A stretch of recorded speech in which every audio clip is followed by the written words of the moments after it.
போட்டோவை தூக்கிட்டு 10 நாளா பேசிக்கிட்டு இருக்கேன்.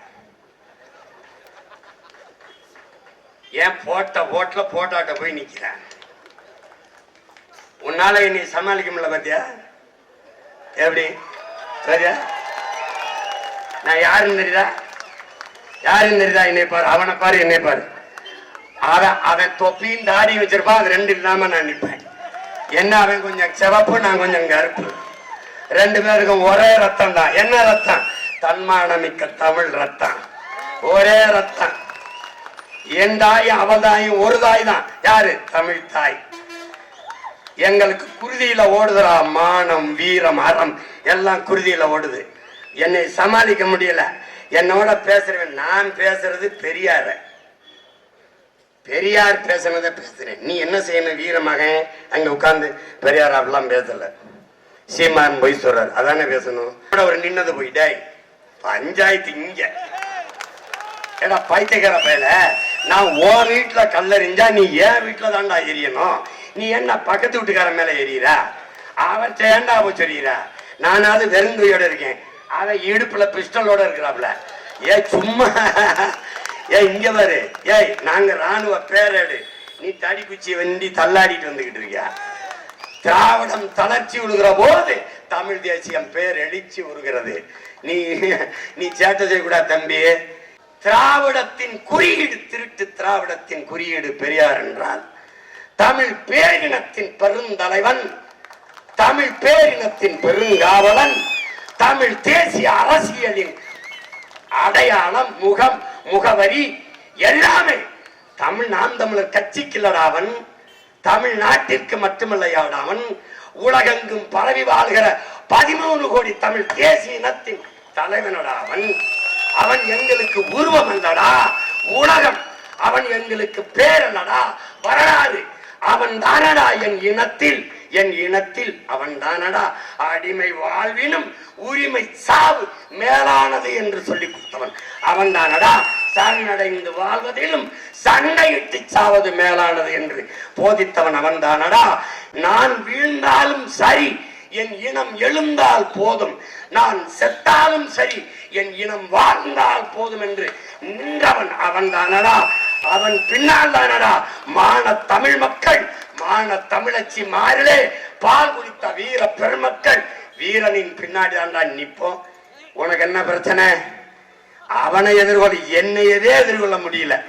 நீ அவனை போய் பார்க்கிற, அவன்கிட்ட போகாத. நீ பெரியார், உன் பெரியார் வச்சுக்கிறது வெறும் வெங்காயம். என் தலைவன் கையில வச்சிருக்கிறது வெடிகுண்டு.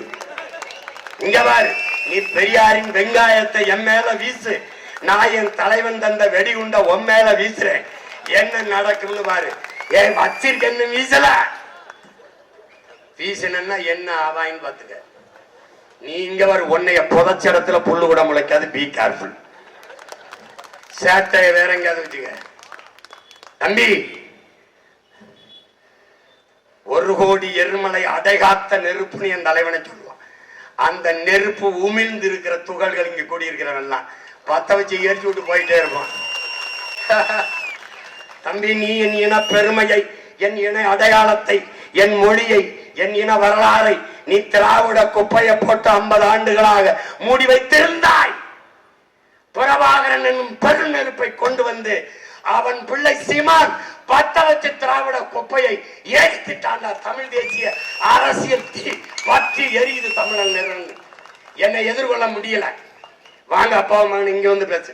நான் இந்த தெருவில் பேசுறேன், அந்த தெருவில் பேசுறேன். அதை பற்றி விழுப்புரத்துல பேசுறது, திண்டிவனத்துல பேசுறது, அந்த வகையில இங்க வரணும், இங்க வரணும்.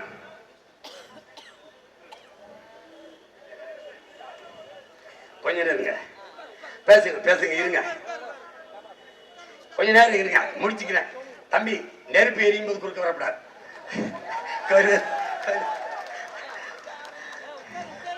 இருங்க,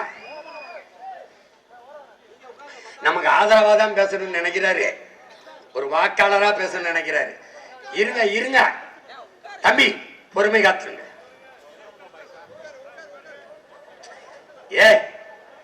அமைதியா இருங்க தம்பி. உங்களால பாருங்க இடையூறு வருது. அமைதியா இருங்க. தள்ளுப்பா.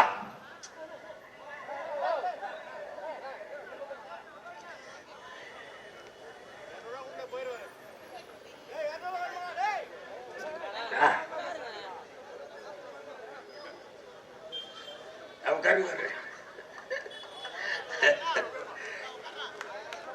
இது இது வந்து பாபா சாமி பிடிச்சு ஆடும்போது அது வந்து பெருசா ஒன்றும் சொல்றதுக்கு இல்ல இன்னும் நிறைய இருக்கு. இன்னும் 8 நாள் கூட்டம் இருக்குல்ல, 8 நாள் கூட்டம் இருக்கு. நேத்தை விட இன்னைக்கு தொண்டை கொஞ்சம் சரியா இருக்கு. ஆனா தம்பி ரொம்ப கஷ்டம், ரொம்ப கஷ்டம். நாங்கள் திராவிட குப்பைகளை உரமாக்கி தமிழ் தேசிய மரத்தை வளர்க்கிறதுக்கு வந்த பிள்ளைகள் பெருமரமாக்கிட்டு தான் போவோம். என் அன்பு பிள்ளைகளுக்கு ஒன்றை நான் சொல்லுவேன்.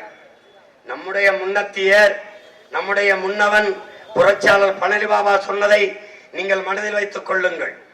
என்னாலும் தமிழ் மக்களே, நீங்கள் இன உணர்வு கொள்ளாதீர்கள், இன பற்று கொள்ளாதீர்கள், இன வெறி கொள்ளுங்கள்.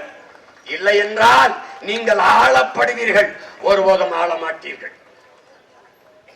என்னாலும் தமிழ் மக்களே, சாதி மதங்களாக பிளந்து பிரிந்து நின்றீர்கள் என்றால் நீங்கள் தனிமைப்படுத்தப்படுவீர்கள், அச்சுறுத்தப்படுவீர்கள். இனம் மொழியாக இணைந்து நின்றீர்கள் என்றால் நீங்கள் வலிமை பெறுவீர்கள், பாதுகாப்பாக வாழ்வீர்கள் என்றால்.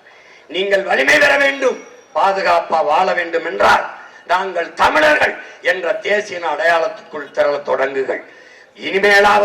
இனிமேலாவது என் அன்பு மக்களே, வாங்கு சொல்லுகிற போது அந்த வாங்கு மொழியை ஏக இறைவன் அல்லாஹ் கேட்டு அருள்வாளிப்பான் என்று நம்புகிற என் மக்கள், அதே நம்பிக்கையோடு இந்த எளிய பிள்ளைகள் இருகரமும் ஏந்தி ஏக இறைவனிடம் துவா செய்கிறோம். அல்லாஹ் எங்கள் இந்த பிள்ளைகளின் மன வலியையும் குமுறலையும் ஆதங்கத்தையும் அறைகூடையும் கொஞ்சம் கேட்டு எங்களுக்கும் கொஞ்சம் அருள் கொடுங்கள். இந்த திராவிட திருட்டு இருளிலிருந்து எங்களுக்கு விடுதலை தாருங்கள். நீங்கள் இந்த மக்களுக்கு உணர்த்துங்கள் எது நல்லது எது கெட்டது என்று. நபிகள் வழியிலே நடந்து நல்ல அரசியலை இந்த நாட்டு மக்களுக்கு உருவாக்குவதற்கு பாடுபடுகிற இந்த பிள்ளைகளுக்கு ஏக இறைவன் எல்லாம் அல்ல அல்லாஹ் அருள்வாளிக்கட்டும். எங்கள் உயிர் அண்ணன் பழனி பாபா அவர்கள் தன் இறுதி மூச்சு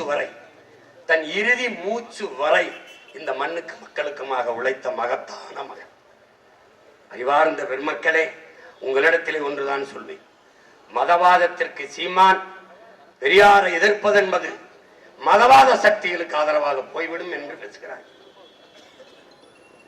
என்னை மட்டுமல்ல, இங்கே கூடியிருக்கிற என் தம்பி தங்கையில் தெரிந்து கொள்ளும்ல, என்னை மட்டுமல்ல, இவர்கள் ஐயா பெரியார் எத்தனை ஆயிரம் ஆண்டுகளுக்கு முன்பு தொல்காப்பியம் என்ற இலக்கண நூலை எழுதி வைத்த நம்முடைய மூதாதை தொல்காப்பியனை ஆரியன் அடிமை என்கிறார்.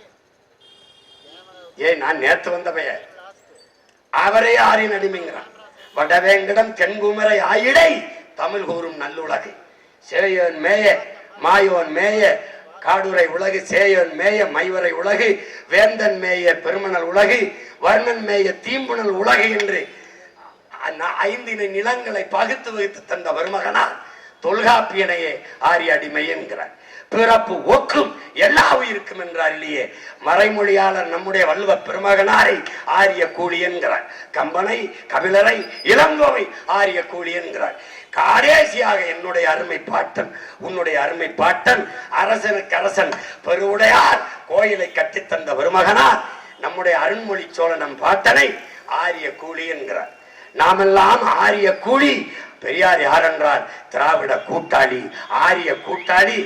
ஆரிய கூட்டாளி மட்டுமல்ல, அவர் ஆரிய அடிமை மட்டுமல்ல, ஆங்கிலேய அடிமையினாகவும் வாழ்ந்திருக்கிறார். ஆரிய கூட்டில் தான் அவர்கள் அரியணுக்கே வந்திருக்கிறார்கள்.